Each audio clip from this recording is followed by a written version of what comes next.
Grabe, mukhang mabigat ang pinagdaraanan ninyo ni ate, kuya. Hindi lang basta mabigat, sobrang bigat. Vincent, tigilan mo na ang pagsisinungaling, papar. Sinundan ko kayo kagabi. Nakita ko kayong pumasok sa motel kasama ang lalaki mo. May mangkukulam na dinala si Gabriel dito para parusahan ang anak ko, pero hindi ako papayag na pabayaan lang siyang magdusa. Sa ideal na pagsasama, ang mag-asawa ay nagmamahalan, nagtutulungan, at tapat sa isa't isa. Pero sa realidad, maraming mag-asawa ang palaging nag-aaway, nagkakaroon ng hindi pagkakaunawaan, at minsan humahantong pa sa panloloko at hiwalayan. Kahit pa magpatawaran o magkabalikan, may mga pagkakataong huli na ang lahat. Magandang araw sa inyong lahat na nakikinig. Nais kong ibahagi ang isang kakaibang karanasan na aking nasaksihan. Isang pangyayaring nagsilbing gabay sa pagbuo ko ng sarili kong pamilya. Ako si Vince, at ito ang aking kwento. Vince, gising ka na pala. Sasama ba kayo ni Mama sa simbahan? Magandang umaga po, Kuya Gab. Opo, magsisimba kami ni Tita. Isasama na rin namin si Robbie. Sama ka rin, Kuya. Naku, wag na. Baka masunog pa ang kaluluwa ko sa simbahan. Ikaw talaga. Pero bakit ang aga mo ring nagising? May lakad ka ba? Ano pa nga ba? Hinihintay ko na naman ang magaling kong asawa. Linggo na nga pero nagtatrabaho pa rin. Ganun po ba ang schedule ni ate? Hindi naman siya ganyan dati. Nagsimula lang yan noong naging branch manager siya noong 1 taon. Baka naman po marami lang talagang trabaho, kuya. Kaya ikaw, kapag pipili ka ng mapapangasawa, siguraduhin mong mas mahal ka niya kaysa sa trabaho niya. At higit sa lahat, hindi siya nagsisinungaling sa'yo. Si Kuya Gab talaga. Bakit? Nagsisinungaling ba sa'yo ang ate mo? Sa totoo lang, ayoko sanang magkwento tungkol sa problema naming mag-asawa, lalo na sa'yo na bata pa. Sigurado akong nangangarap ka rin ng maayos na pamilya. Pero tandaan mo ito, walang perpektong asawa at walang perpektong pamilya sa totoong buhay. Grabe, kuya. Mukhang mabigat nga ang problema ninyo ni ate. Hindi lang mabigat, sobrang bigat, Vincent. Mas gugustuhin ko pang magproblema sa pera kaysa sa ganito. Teka, sasalubungin ko lang siya. Sinundan ko siya ng tingin habang papunta sa gate. Sa totoo lang, half-brother ko lang si Kuya Gab. Anak siya ni Papa sa pagkabinata nito at 5 taon ang agwat namin. 3 buwan pa lang mula nang pumanaw si Papa. Dahil mabait ang mama ni Kuya Gab na si Auntie Gemma, pinatira niya ako sa kanila at binigyan ng trabaho bilang personal driver. 1 buwan pa lang ako roon, pero napansin ko na agad ang mga problema sa pagsasama nila. Huwag ka nang magsinungaling, papar. Sinundan ko kayo kagabi. Pumasok kayo sa motel ng lalaki mo. Ilang beses ko na bang sinasabi sa'yo na kaibigan ko lang si Hector? May patunay ka ba na may ginagawa kaming masama? Talaga? Sino namang matinong babae ang papasok sa murang motel sa gabi at lalabas ng madaling araw? Nakipagkita ako sa kliyente namin doon. Kung may duda ka, bakit hindi mo kami sinundan sa loob? Kumbinsihin mo pa ang sarili mo sa mga kasinungalingan mo.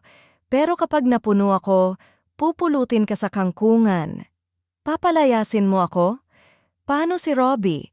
Kaya mo bang mahiwalay sa anak mo? Huwag mong gamitin ang anak natin. Sa ating dalawa, ako ang mas may kakayahang magbigay sa kanya ng magandang kinabukasan. Hindi kita tinatakot. Sinasabi ko lang ang totoo.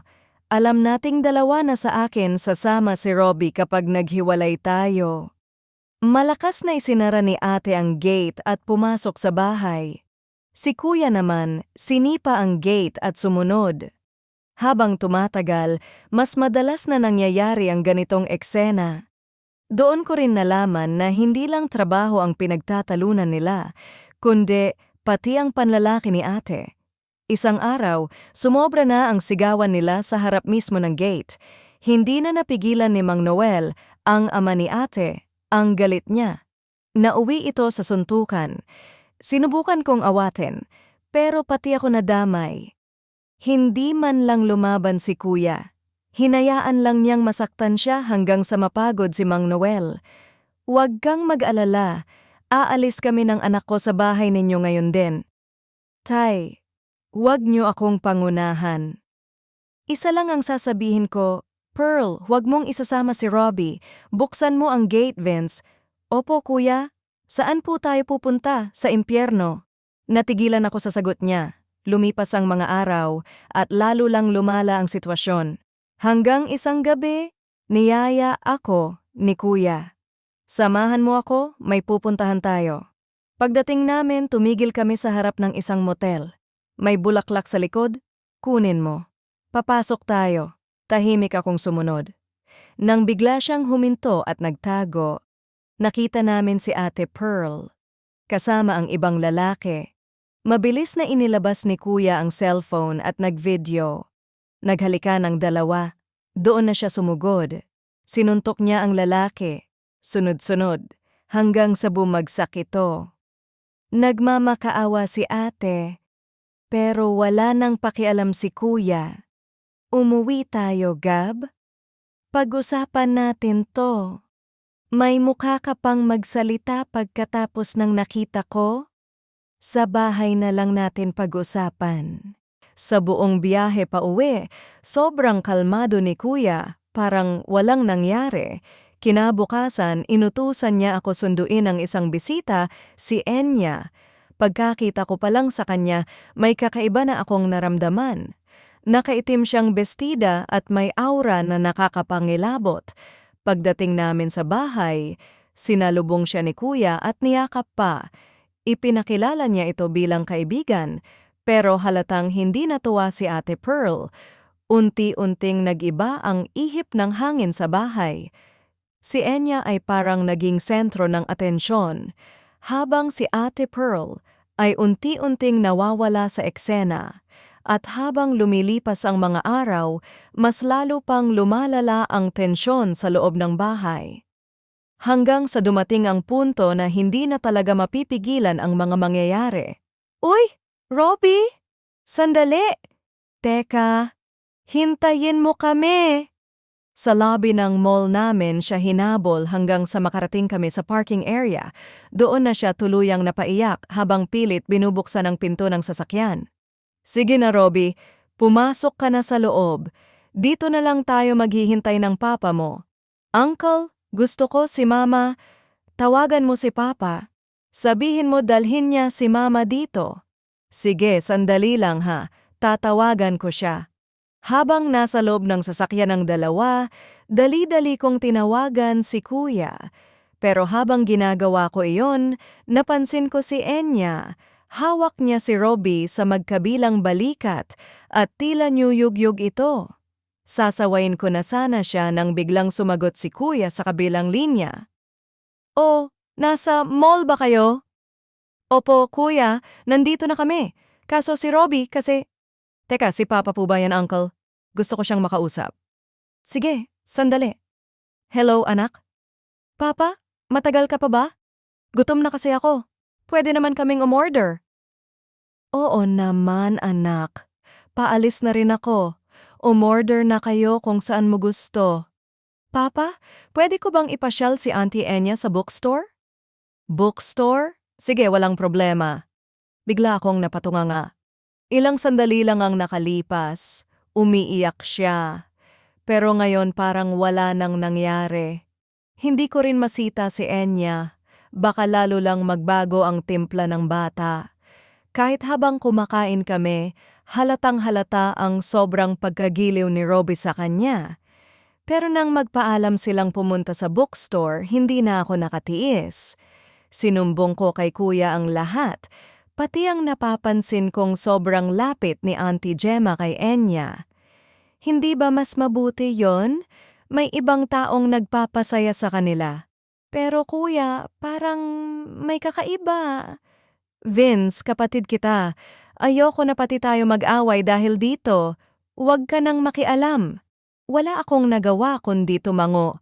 Sa totoo lang, mas natatakot akong pauwiin sa bukid kaysa kay kuya. Pagkatapos ng tanghalian, bumalik si kuya sa trabaho at naiwan kaming tatlo sa mall. Nang makauwi kami, naghihintay na si Ate Pearl sa garahe.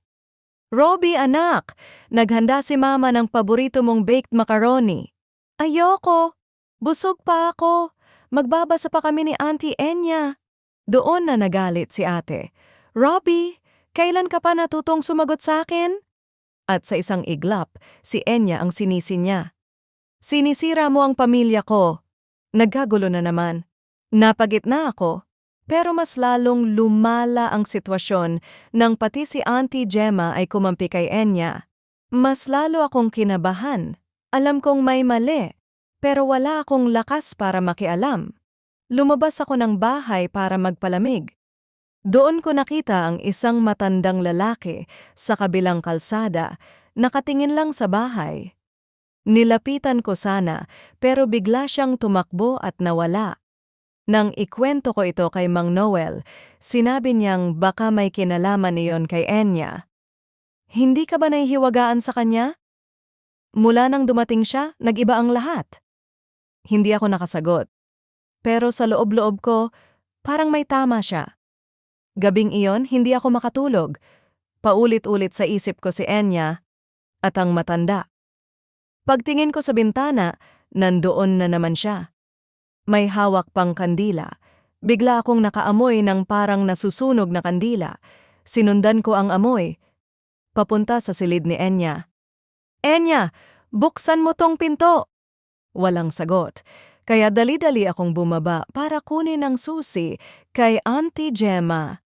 Pagbalik namin, binuksan namin ang pinto at bumungad sa amin ang isang silid na napapalibutan ng mga kandila. Sa gitna, nakahandusay si Enya. Hindi siya magigising hanggat hindi binabawi ni Gabriel ang utos niya. Lumingon ako, nandoon si Mang Noel kasama ang isang albularyo. Doon ko tuluyang nalaman ang totoo. Si Kuya gumagamit ng kulam. Mula doon, sunod-sunod na ang nangyari. Sigawan, ritual, pagguho ng pamilya. Hanggang sa huli, hindi rin nakaligtas si Ate Pearl. Hindi dahil sa kulam ni Kuya, kundi sa mas malalang sumpa mula sa lalaking minahal niya.